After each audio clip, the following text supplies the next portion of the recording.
ಬೆಳಗಾವಿಯಿಂದ ಬರ್ತಾ ಇದ್ದಂತೆ ಸಿಎಂ ಡಿಕೆ ಶಿವಕುಮಾರ್ ಫೀಲ್ಡ್ಗಿಳಿದಿದ್ದಾರೆ. ಬೆಂಗಳೂರಿನಲ್ಲಿ CM DK Shivakumar city rounds ನಡೆಸಿದ್ರು. ಹಲವು ಪ್ರದೇಶಗಳ ಫುಟ್ಪಾತ್ ತೆರವು ವೀಕ್ಷಿಸಿದ್ರು CM. HSR layout, Doddanekkundi, Karthiknagar ಜಂಕ್ಷನ್ನಲ್ಲಿ ಪರಿಶೀಲನೆ ನಡೆಸಿದ್ರು. ಅಶೋಕ ಪಿಲ್ಲರ್, ಮೆಜೆಸ್ಟಿಕ್, ಸಂಪಿಗೆ ರಸ್ತೆಯಲ್ಲಿ ಪರಿಶೀಲನೆ ಮಾಡಿದ್ರು. ಫುಟ್ಪಾತ್ ತೆರವಿನ ಬಗ್ಗೆ ಸಿಎಂ ಡಿಕೆ ಶಿವಕುಮಾರ್ ಪರಿಶೀಲನೆ ನಡೆಸಿದ್ರು. ಕಳೆದ ಹಲವು ದಿನಗಳಿಂದ ಬೆಂಗಳೂರಿನಲ್ಲಿ ನಡೀತಾ ಇರುವಂತಹ ಫುಟ್ಪಾತ್ ತೆರವು ಕಾರ್ಯಾಚರಣೆ, ಬೀದಿ ಬದಿ ವ್ಯಾಪಾರಿಗಳು ಸರ್ಕಾರದ ಮೇಲೆ ಆಕ್ರೋಶಗೊಂಡಿದ್ದಾರೆ. ಆದರೂ ಸಹ ಫುಟ್ಪಾತ್ ತೆರವು ಕಾರ್ಯಾಚರಣೆ ನಡೀತಾ ಇದೆ. ಎಲ್ಲೆಲ್ಲಿ ಫುಟ್ಪಾತ್ ತೆರವು ಕಾರ್ಯಾಚರಣೆ ನಡೆದಿದೆಯೋ ಆ ಎಲ್ಲ ಸ್ಥಳಗಳಿಗೆ ಭೇಟಿ ಕೊಟ್ಟರು ಸಿಎಂ ಡಿಕೆ ಶಿವಕುಮಾರ್. ಮಾಹಿತಿಯನ್ನ ಪಡೆದು ಸಿಟಿ ರೌಂಡ್ಸ್ ಮಾಡಿದ್ರು. ಇವತ್ತು ಹಲವು ಪ್ರದೇಶಗಳಲ್ಲಿ ಈಗಾಗಲೇ ಆಗಿರುವಂತಹ ಫುಟ್ಪಾತ್ ತೆರವು ಸ್ಥಳಕ್ಕೆ ಭೇಟಿ ಕೊಟ್ಟು ಸಿಎಂ ಮುಖ್ಯಮಂತ್ರಿಗಳ ಜೊತೆ ಸಚಿವ ಕೃಷ್ಣ ಬೈರೇಗೌಡ ಇದ್ದಾರೆ. ಬೆಳಗಾವಿ ಪ್ರವಾಸದಲ್ಲಿದ್ರು. ಬರ್ತಾ ಇದ್ದಂತೆ ಬೆಂಗಳೂರಿಗೆ ಫೀಲ್ಡ್ಗಿಳಿದಿದ್ದಾರೆ. ಬೆಂಗಳೂರಿನಲ್ಲಿ ಕಳೆದ ಹಲವು ದಿನಗಳಿಂದ ಫುಟ್ಪಾತ್ ತೆರವು ಕಾರ್ಯಾಚರಣೆ ನಡೀತಾ ಇದೆ. ಬೆಂಗಳೂರಿನ ಬಹುತೇಕ ರಸ್ತೆಗಳು ಬೀದಿ ಬದಿ ವ್ಯಾಪಾರಿಗಳಿಂದಲೇ ತುಂಬಿ ತುಳುಕ್ತಾ ಇತ್ತು. ಅರ್ಧ ಅದರಿಂದಲೂ ಟ್ರಾಫಿಕ್ ಜಾಮ್, ಜೊತೆಗೆ ಜನಸಾಮಾನ್ಯರಿಗೆ ಓಡಾಡೋದಕ್ಕೆ ಜಾಗ ಇಲ್ಲ. ಹಾಗಾಗಿ ಈಗ ಬಹುತೇಕ ಕಡೆ ಫುಟ್ಪಾತ್ಗಳನ್ನ ತೆರವು ಮಾಡಿದ್ದಾರೆ. ಹದಗೆಟ್ಟ ಫುಟ್ಪಾತ್ಗಳನ್ನು ಕೂಡ ಸರಿ ಮಾಡ್ತಾ ಇದ್ದಾರೆ. ಎಲ್ಲದರ ಬಗ್ಗೆ ಮಾಹಿತಿಯನ್ನ ಪಡೆದ್ರು ಸಿಎಂ. ಕೃಷ್ಣ ಬೈರೇಗೌಡ ಅವರಿದ್ದಾರೆ ಜೊತೆ. ಒಂದಷ್ಟು ಮಾಹಿತಿಯನ್ನ ಕೊಟ್ಟರು. ಎಲ್ಲೆಲ್ಲಿ ಫುಟ್ಪಾತ್ ತೆರವು ಕಾರ್ಯಾಚರಣೆ ನಡೀತು, ಇನ್ನು ಎಲ್ಲೆಲ್ಲಿ ಆಗಬೇಕಾಗಿದೆ, ಜನರ ಆಕ್ರೋಶ. ಫುಟ್ಪಾತ್ಗಳನ್ನ ತೆರವು ಮಾಡೋ ಕಾರ್ಯಾಚರಣೆಯನ್ನ ಸರ್ಕಾರ ಮಾಡ್ತಾ ಇದೆ ನಿಜ, ಆದ್ರೆ ಇನ್ನು ಬಹಳಷ್ಟು ಕಡೆ ಫುಟ್ಪಾತ್ಗಳು ಜನ ಓಡಾಡೋ ಪರಿಸ್ಥಿತಿಯಲ್ಲೇ ಇಲ್ಲ. ಫುಟ್ಪಾತ್ಗಳಿದೆ ನಿಜ, ಆದ್ರೆ ಆ ಫುಟ್ಪಾತ್ಗಳ ಮೇಲೆ ಜನ ಹೆಜ್ಜೆ ಇಡೋದು ಬಹಳ ಕಷ್ಟ. ಅಲ್ಲಲ್ಲಿ ಫುಟ್ಪಾತ್ಗಳಿಗೆ ಹೊದಿಸಿರುವಂತಹ ಕಲ್ಲುಗಳು ಬಾಯಿ ತೆರೆದು ನಿಂತಿದೆ. ಮಳೆ ಬಂದ್ರೆ ಫುಟ್ಪಾತ್ಗಳಲ್ಲಿ ನಡೆಯೋದೇ ಡೇಂಜರ್ ಅನ್ನೋ ಪರಿಸ್ಥಿತಿ ಇದೆ ಹಲವು ಏರಿಯಾಗಳಲ್ಲಿ.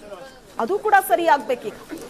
ಮಳೆಗಾಲ ಬೇರೆ, ರಸ್ತೆ ತುಂಬೆಲ್ಲ ನೀರು ತುಂಬಿಕೊಂಡಾಗ ಜನ ರಸ್ತೆಯಲ್ಲಿ ಕಾಲಿಡೋದು ಡೇಂಜರ್, ಫುಟ್ಪಾತ್ಗಳ ಮೇಲೆ ನಡೆಯೋದು ಡೇಂಜರ್. ಇವೆಲ್ಲವನ್ನ ಈಗ ಸರ್ಕಾರ ಸರಿಪಡಿಸಬೇಕಿದೆ. ಫುಟ್ಪಾತ್ಗಳ ಮೇಲೆ ಬೀದಿ ಬದಿ ವ್ಯಾಪಾರಿಗಳು ಅಂಗಡಿ ಹಾಕೊಂಡು ಕೂತಿರ್ತಾರೆ, ಜನ ಓಡಾಡೋದಕ್ಕಾಗಲ್ಲ, ಟ್ರಾಫಿಕ್ಗೂ ಕೂಡ ಸಮಸ್ಯೆ ಆಗುತ್ತೆ ಅನ್ನೋ ಕಾರಣಕ್ಕೆ ಈಗ ತೆರವು ಮಾಡಿಸ್ತಿದ್ದಾರೆ. ಅದರ ಜೊತೆಗೆ ಇಂಥ ಫುಟ್ಪಾತ್ಗಳಲ್ಲಿ ಜನ ಆರಾಮಾಗಿ ಓಡಾಡಬೇಕು ಅಂದ್ರೆ ಅದು ಸುಸ್ಥಿತಿಯಲ್ಲಿರಬೇಕು. ಅದರ ಬಗ್ಗೆಯೂ ಕೂಡ ಸರ್ಕಾರ ಗಮನ ಕೊಡಬೇಕಾಗಿದೆ. ನಿರಂತರವಾಗಿ ಕಾರ್ಯಾಚರಣೆ ನಡೀತಾ ಇದೆ. ವರ್ಷಾನುಗಟ್ಲೆಯಿಂದ ಇಂಥ ಫುಟ್ಪಾತ್ಗಳಲ್ಲೇ ವ್ಯಾಪಾರಿಗಳು ವ್ಯಾಪಾರ ಮಾಡ್ತಾ ಇದ್ರು, ಅಂಗಡಿ ಹಾಕೊಂಡಿದ್ರು, ಕೆಲವರು ಶೀಟ್ಗಳನ್ನು ಕೂಡ ಹಾಕೊಂಡು ಕೂತ್ಬಿಟ್ಟಿದ್ರು. ಅದನ್ನ ತೆರವು ಮಾಡ್ತಿದ್ದಾರೆ. ಸಾರ್ವಜನಿಕರು ಸರ್ಕಾರ ಮಾಡ್ತಾ ಇರೋ ಕೆಲಸದ ಬಗ್ಗೆ ಪಾಸಿಟಿವ್ ರಿಯಾಕ್ಟೇ ಮಾಡ್ತಿದ್ದಾರೆ. ಹೌದು, ಬೀದಿ ಬದಿ ವ್ಯಾಪಾರಿಗಳಿಗೆ ಸಮಸ್ಯೆ ಆಗ್ತಾ ಇದೆ, ಆದ್ರೆ ಅವ್ರಿಗೊಂದು ಪರ್ಯಾಯ ವ್ಯವಸ್ಥೆ ಮಾಡಿಕೊಡಿ. ಆದ್ರೆ ಫುಟ್ಪಾತ್ ತೆರವು ಮಾಡ್ತಾ ಇರೋದು ಒಳ್ಳೆ ಕೆಲಸನೇ ಅಂತ ಹೇಳ್ತಿದ್ದಾರೆ ಸಾರ್ವಜನಿಕರು. ಯಾಕಂದ್ರೆ ರಸ್ತೆಗಳಲ್ಲಿ ವಾಹನಗಳು ತುಂಬಿ ತುಳುಕ್ತಾ ಇರುತ್ತೆ, ಟ್ರಾಫಿಕ್ ಕಿರಿಕಿರಿ. ಫುಟ್ಪಾತ್ ಇದ್ರೆ ಜನ ಓಡಾಡೋದಕ್ಕೆ ಈಸಿ ಆಗುತ್ತೆ. ಆದ್ರೆ ಫುಟ್ಪಾತ್ಗಳನ್ನು ಕೂಡ ಸರಿಯಾದ ಸ್ಥಿತಿಯಲ್ಲಿಡಬೇಕೀಗ ಸರ್ಕಾರ. ಅದರ ನಿರ್ವಹಣೆ ಕೂಡ ಆಗ್ಬೇಕಾಗಿದೆ. ವ್ಯಾಪಾರಿಗಳನ್ನಂತೂ ಅಲ್ಲಿಂದ ಖಾಲಿ ಮಾಡುತ್ತಿದ್ರಿ, ಅದರ ಜೊತೆಗೆ ಫುಟ್ಪಾತ್ಗಳನ್ನು ಕೂಡ ಸರಿಪಡಿಸಿ ಜನ ಅದರಲ್ಲಿ ಆರಾಮಾಗಿ ಓಡಾಡೋ ರೀತಿ ಫುಟ್ಪಾತ್ಗಳು ಇರಲಿ ಅಂತಲೂ ಸಾರ್ವಜನಿಕರು ಹೇಳ್ತಾರೆ. ಒಂದಷ್ಟು ಮಾಹಿತಿ ಕೊಟ್ಟರು ಮುಖ್ಯಮಂತ್ರಿಗಳಿಗೆ ಸಚಿವ ಕೃಷ್ಣ ಬೈರೇಗೌಡ. ಹಲವು ಏರಿಯಾಗಳಲ್ಲಿ ಭೇಟಿ ಕೊಟ್ಟು ವೀಕ್ಷಣೆ ಮಾಡಿದ್ರು, ಪರಿಶೀಲನೆ ನಡೆಸಿದ್ರು ಸಿಎಂ ಡಿಕೆ ಶಿವಕುಮಾರ್. ಬೆಳಗಾವಿಯಿಂದ ವಾಪಸ್ ಆಗ್ತಾ ಇದ್ದಂತೆ ಸಿಟಿ ರೌಂಡ್ಸ್ ಮಾಡಿದ್ರು.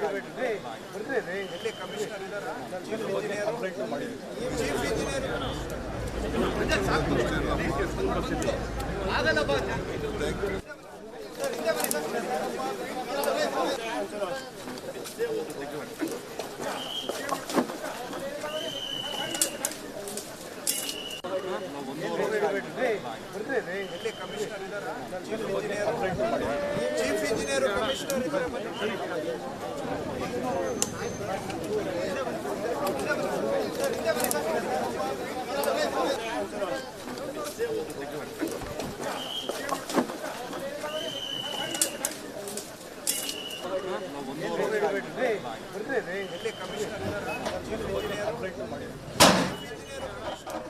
ಈಗಾಗಲೇ 100 ಕಿಲೋಮೀಟರ್ ಅಷ್ಟು ಫುಟ್ಪಾತ್ಗಳನ್ನ ಅಧಿಕಾರಿಗಳು ತೆರವು ಮಾಡಿದ್ದಾರೆ. ಪ್ರತಿ ಏರಿಯಾಗಳಿಗೆ ಹೋಗಿ ಅಲ್ಲಿ ಫುಟ್ಪಾತ್ ಅನ್ನ ತೆರವು ಮಾಡುವಾಗಲೂ ಒಂದಷ್ಟು ಆಕ್ರೋಶ ವ್ಯಕ್ತವಾಗಿದೆ.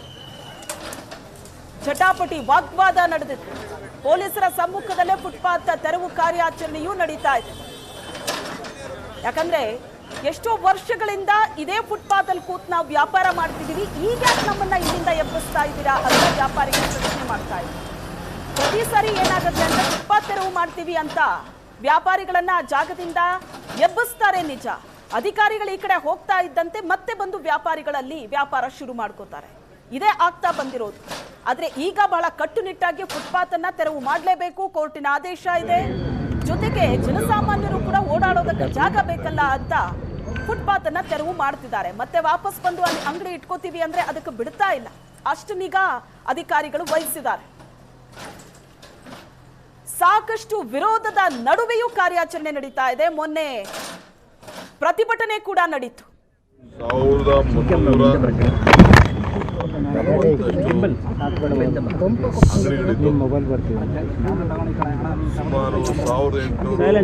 ತಳ್ಳ ಗಾಡಿ ಇತ್ತು. ಆ ತಳ್ಳ ಗಾಡಿಗೆ ಬೇರೆ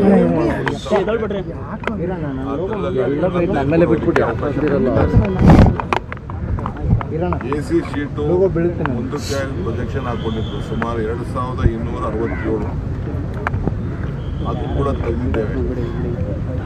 ಇನ್ನು ಸ್ಟೆಪ್ಸು ಮತ್ತು ರ್ಯಾಂಪ್ಗಳು ಅದು ಕೂಡ ಸುಮಾರು 2300 ಜಾಗಗಳಿತ್ತು. ಅದನ್ನು ಕೂಡ ತೆಗೆದುಹಾಕಿದ್ದೀವಿ. 2642 ಪಿಲ್ಲರ್ಗಳು ಅಡ್ವರ್ಟೈಸ್ಮೆಂಟ್ ಪಿಲ್ಲರು ಸುಮಾರು 2447 ಗೌರ್ಮೆಂಟ್ ಶೆಡ್ಗಳಿತ್ತು. ಅದು ತೆಗೆದಿದ್ದೀವಿ. ಒಟ್ಟು 9878 ಜಾಗಗಳನ್ನು ಗುರುತಾಗಿಟ್ಕೊಂಡು ತೆಗೆದು ಈಗಾಗಲೇ ಡಬ್ಲ್ಯೂಎಸ್ ಅನ್ನು ಕೂಡ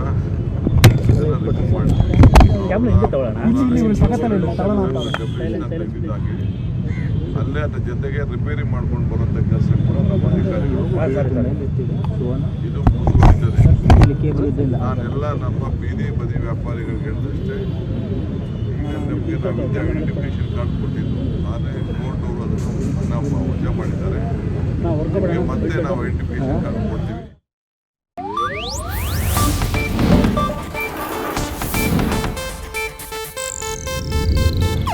ಇದು ಏಷ್ಯಾನೆಟ್ ನ್ಯೂಸ್ ನೆಟ್ವರ್ಕ್ ಪ್ರಸ್ತುತಿ.